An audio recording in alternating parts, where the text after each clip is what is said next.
What's up, ladies and gentlemen, it's yours truly, Fitz. How you guys doing? Hope you're having an awesome day. I'm back with another Tempest Cup video. This is going to be an update on some more Pokemon that are absolutely dominant, and at the end of the video, I'm going to go over 3 battles I did with Concept, one of our actual Pokemon Go Hub writers. We did 3 battles to just kind of test out how our Pokemon are, and some of the Pokemon I'm about to talk about are in that, so stay tuned to the end of the video to watch that. It's not going to be very long. I will have it sped up.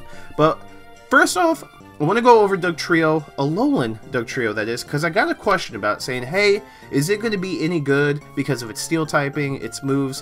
What do you think, Fitz? So let's actually cover this because it is a ground typing. And it has decent stats since it's under, well, it's close to 1500, right? Now, because of its steel typing, it does not take super effective damage from ice and grass, which is fantastic actually, because ice types are going to be common, and Tropius or any other type of grass move could be very common as well.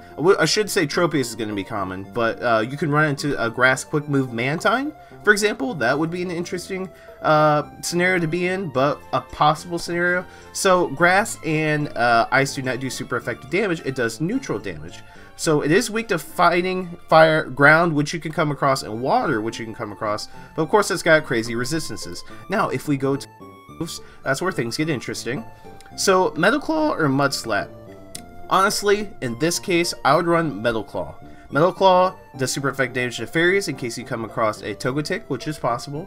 Ice in case you come across like a Piloswine, there you go, Piloswine, a Dugong. Even though that will do neutral damage, that's okay. And Metal Claw is a little bit better than Mud Slap anyway. Now, the moves you want to run, Mud Bomb. Mud Bomb's quick charging move, deals super effective damage to electric types if you come across one. Alolan Graveler or Alolan Golem would be a possible matchup against you. Those are 2 really good Pokemon that you could see. It also does super effective damage to steel types, so you might come across a Skarmory, although it resists the ground move. It would still be a decent move, so I'd run Mud Bomb and Iron Head for Alolan Dugtrio. But if we go with the stats here, here's Dugtrio. Now follow me here at level 37 at 100% IVs, 1490 CP, 140 attack, 115 defense, 97 HP. So the 140 attack is huge for a regular Dugtrio, and the 115 defense is a little under mediocre. 97 HP is pretty low. Now if we go to the bottom here a little bit farther, just under Groudon, I guess that's not that far, Alolan Dugtrio, Alolan at level 27, 1477 CP, this is at 100% just for easy comparisons. The attack is 149, which is 9 higher than Dugtrio.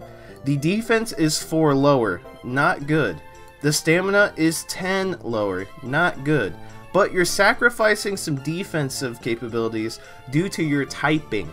The thing that's interesting and I want to note about for both Dugtrio or Alolan Dugtrio, if you're thinking about using this Pokemon, is the fact that if you come across, I'm just saying hypothetically, especially you guys overseas, if you come across a Razor Leaf Tropius, you are dead in the water before that fight even begins. Razor Leaf does so much damage, whether it's doing super effective damage against you or neutral damage. You come across a Razor Leaf Tropius, overseas players, you're gonna get destroyed. So honestly, US players that if you're gonna enter a tournament, you don't think anyone's gonna have a Tropius, if you don't think, this could be an option, but I'm gonna kill it right here. Do not use any of the Dugtrios. Now let's get into the bread and butter, Tropius. Holy crap. So this Pokemon I actually did test, and it's insane. It's just a tank. It's this right here. The 233 stamina still holds up around 1500 CP. Now mind you, it is weak to fire. It is weak to flying. It is dual weak to ice, poison, and rock. Yes, it is weak to rock. It takes a massive resistance to ground, a massive resistance to grass, fighting, and water. But it's the moves where it shines the most. The moves are insane. You have to, okay. I can't stress this enough. Quick moves are more vital in this tournament, the Tempest Cup, than charge moves. Like, you have no idea. You have to run Razor Leaf. If you do not have TMs, go out, do raids, get one, do whatever you have to do. I don't care. You have to run Razor Leaf on Tropius, without a doubt. it absolutely shreds your opponent, especially if you're in a good typing advantage or even doing neutral damage. Now, the next two moves are a no-brainer. Leaf Blade charges up extremely fast and does 70 damage, and you're going to do super effect damage to ground, rock, and water, which is nice because if you come across a water ice type like Dugong, like Lapras, or even a ground and grass type, or I mean a ground and water type, excuse me, like Marshtomp or Whiscash or Quagsire, which those all are extremely possible choices of matchups that you can run into, you're going to deal an absurd amount of damage. And then I would run Aero Ace in case you come across another Tropius. There you go. Or any kind of Pokemon that's going to just be weak to flying. You could come across a grass and ground type Torterra, maybe. You never know, right? So Aero Ace is there for some more coverage. Leaf Blade Aero Ace with Razor Leaf is a must, and this Pokemon is a monster. So if you have access to this, put it on your team and one of your slots secured without a doubt. Next up is Lapras. Tested this one too. Lapras is weak to Electric, Fighting, Grass, and Rock. I do not know why these aren't zoomed in. It's already a tank anyway, we already know that. But here's another thing that goes to the quick moves being a must. If you have an Ice Shard Lapras, absolutely use it, but it has to be under 1500 CP, so that's a little tricky. Ice Shard Lapras, absolutely, but if you don't have access to the Ice Shard, Frost Breath is a must because of the type of matchups you can come across. One thing I want to mention about Frost Breath is the fact that it's going to do super effective, or no, excuse me, it's going to do neutral damage to those water ground type matchups. As you'll see in the video, I use Frost Breath against a Quagsire that is ground and water. So it's doing super effective damage to the ground part, but not very effective to water, pretty much leveling it out, doing neutral damage, which was pivotal in that situation. And then as far as moves, I would run Surf and Blizzard. Hydro Pump's a no-no. Honestly, I think you'd be fine with Frost Breath and Surf. Surf charges up pretty quickly. Frost Breath does hit very hard as a quick move. So, also if you have an Ice Beam, maybe as a legacy move, or probably not Dragon Pulse, not in this cup at least. Ice Beam and Surf, there you go. If you can pull that off, definitely do it. But otherwise, I think you would be fine with Surf. Lapras is a good lead, a good Pokemon to throw out first. So just kind of a idea of how well Lapras is. And then if we go ahead and look at how well Lapras stacks up here, where is Lape? Oh, right here. So there's Lapras at 19.5 CP, or level, excuse me. It's got 1471 CP, 106 attack, which is decent, 111 defense, which is decent, 172, which is extremely high. So that's why Lapras is such a beast. It's a tank, so if you lead with it, you could probably do pretty well. And if your opponent switches out, you're in that advantage too. You could switch out as well. So next up is Sealeo, and people have been talking about Sealeo. I've been getting a lot of comments, and people have been discussing how well is Sealeo. Well, let's look at it. So the stats are okay. Looks like it's going to have high stamina, right? Remember the weaknesses, it's similar to Lapras. Let's look at the moves. Powder Snow. Extremely quick charging fast move, right?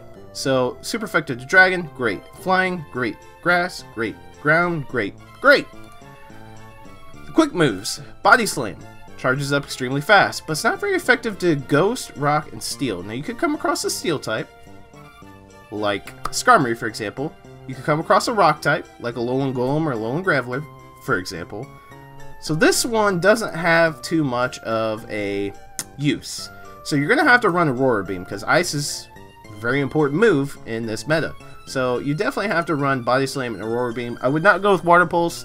Takes too long to charge up. I would not go with Water Gun. Ice is very important in this tournament. As far as the stats, because that does play a lot into choosing Pokemon, the stats. Let's see, I think Sealeo is in this one. Bear with me here. There's so many water types. Sealeo! Well, okay. Let's do it this way. Oh wow, so Sealeo actually is Ice type first. Wow. So we are gonna go... There's no quick way of doing this, so I apologize, guys, in advance. There is no quick way of doing this. Sealeo! Right, you can't even see it. It's above Walrein there. At level 31, 1494 CP, 112 attack, mediocre, 108 defense, mediocre, 163 HP. So as you can see already, Lapras is actually a better choice than Sealeo, and I'm going to go ahead and put the nail in the coffin. If you had a choice between Lapras and Sealeo, Lapras. Lapras will perform better than Sealeo. Why would you want to put two Pokemon of the same typing with the same similarities on a team into battle? That's usually a no-go. You want to have variety. You only have 3 Pokemon. You want to have variety. So, Sealeo, a no-go if you have access to Lapras under 1500 CP. So, there you go. If there's any confusion or a reason why you want to use Sealeo, that should solve the issues for you. Next up is Charizard. Charizard, it makes the list because it's a flying type and because it has access to Blast Burn. And why is Blast Burn so important? Well, that's because it does super effective damage to Ice and Steel types. The main reason why is this is a hard Skarmory counter, but at the same time, Skarmory can really... It can battle. Let's put it that way. And the thing is, too, is you're going to want to run Air Slash on your Charizard because Air Slash has a better energy per turn than Fire Spin. And Air Slash isn't going to do that much damage to Electric, Rock, and Steel, so you're really banking on charging up that quick Blast Burn to hit heavy damage with your Air Slash that might not be doing that much damage, and that's scary to me. Now, Air Slash or Blast Burn is obviously going to destroy a Tropius, and I understand that, but it's a risky move. It's a risky play because if I had... Let's say I was running Tropius, Lapras, and I had a choice for a third. And my opponent has Tropius as well. Do I want to use Charizard as a possible counter to that if my Lapras goes down? Or do I want to use a Skarmory against that in case my Lapras goes down before, you know, the Tropius fight?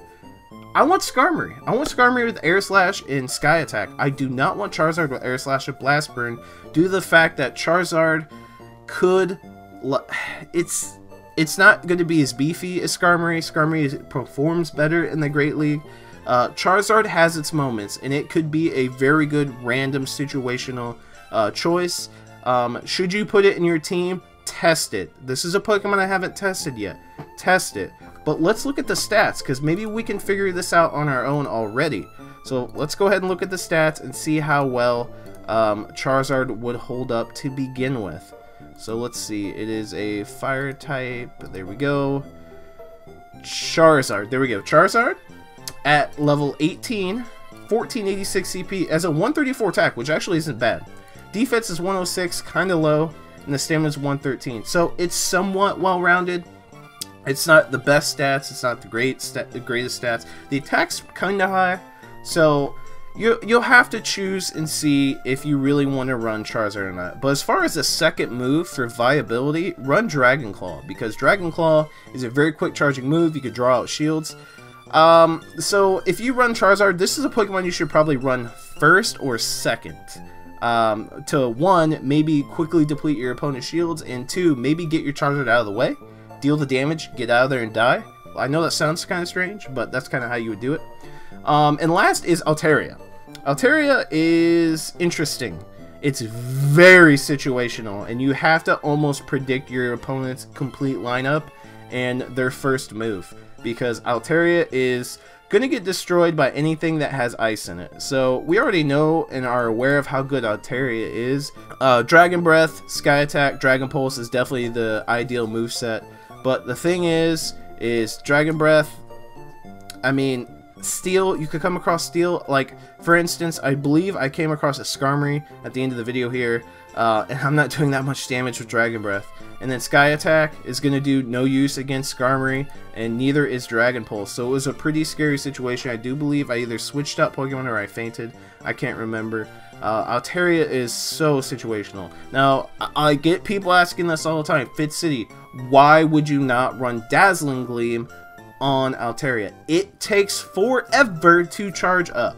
Don't believe me? Go into battle, try to use nothing but Dazzling Gleam and see what happens. Plain and simple. So Altaria is best used as a lead, throw it out first. I would not use this Pokemon as a secondary or third weapon. Going back to Tropius, I would not lead with it, absolutely not. Lapras could either be the first Pokemon you throw out or the third. I think it's good at tanking. Charizard, again, I would maybe lead with it. I don't know about a second choice. Altaria, definitely lead, because you're hoping that your opponent doesn't throw out a ice Pokemon first. But you can also look at what kind of Pokemon your opponent's going to throw out anyway.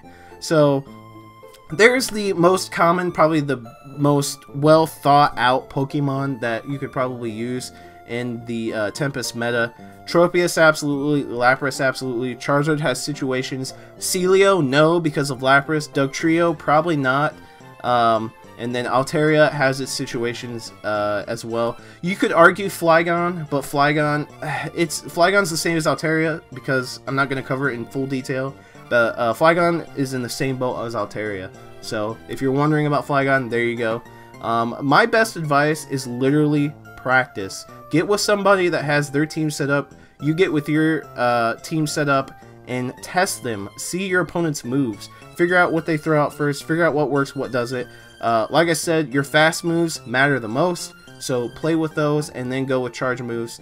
My best advice is wait till the end of March to do your tournament. Get as much Stardust as you can, because some of these investments are insane. So let me know in the comments down below what kind of Pokemon you guys going to be running. If you haven't seen my last video, make sure you check it out. Link will be in the description. I go over a lot more Pokemon, Piloswine, Skarmory. I go over some really good choices in the very first video. So if you haven't seen it, make sure you check it out. Smash the like button, subscribe if you haven't done so already. Be a part of the Fitz City fam. Next video is going to be the best charge moves in PvP. So stay tuned for that. That's with your boy Fitz City. I'm signing off. See you guys in the next Pokemon Go video.